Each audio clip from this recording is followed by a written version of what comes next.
আসসালামাইকুম প্রিয় দর্শক, আশা করি সবাই ভালো আছেন এবং সুস্থ আছেন। তবে আমরা ভালো নেই ক্রিকেট প্রেমী যারা আছি এবং মুশফিকুর রহিমের যারা ফ্যান, যারা মুশফিকুর রহিমকে ভালোবাসি, তারা আসলে ভালো নেই। কারণ মুশফিকুর রহিম অবসর নিতে যাচ্ছেন এবং মুশফিকুর রহিম অলরেডি ওয়ানডে থেকে অবসরের ঘোষণা দিয়েছেন। সবারই একদিন অবসর নিতে হবে, আর চিরদিন কেউ ক্রিকেট খেলবে না।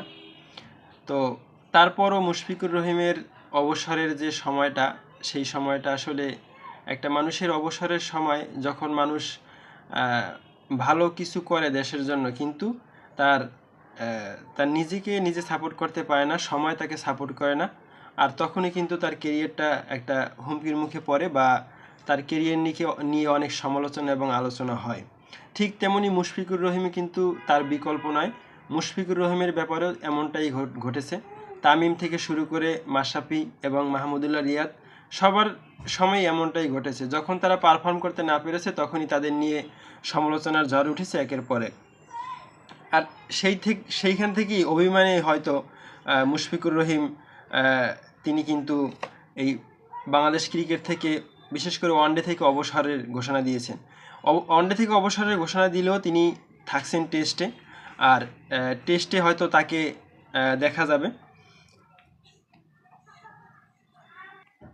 তবে মুশফিকুর রহিমের 18 বছরের ক্যারিয়ারে অনেক প্রাপ্তি কিন্তু আছে,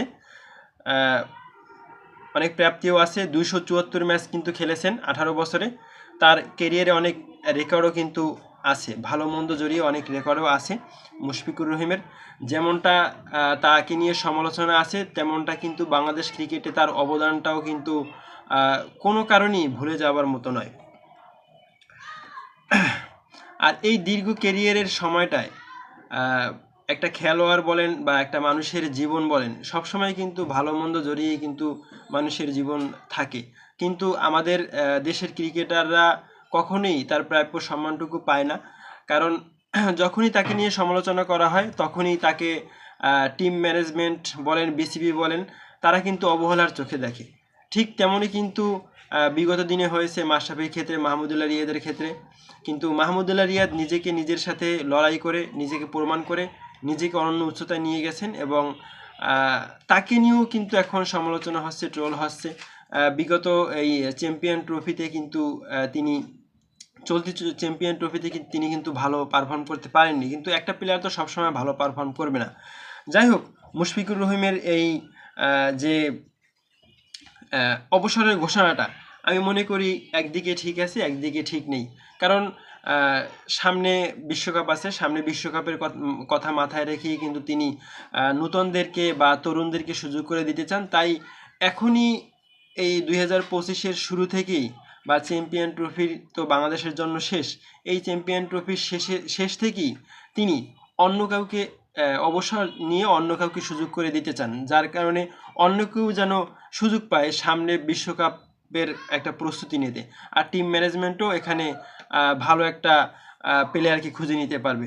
এটা মুশফিকুর রহিমকে অনেকটাই আমার পক্ষ থেকে ধন্যবাদ জানাই, যে তার এই সিদ্ধান্তটা আসলে সঠিক সময় সঠিক সিদ্ধান্তই বলেই মনে হয়েছে। কারণ বর্তমানে তিনি যেহেতু নন পারফর্মার, সেহেতু তিনি এখন যে ডিসিশনটা নিয়েছেন সেটাই কিন্তু গুড ডিসিশন। তো আপনাদের মতামত কি জানাতে পারেন কমেন্ট করে, কমেন্ট বক্সে। ধন্যবাদ।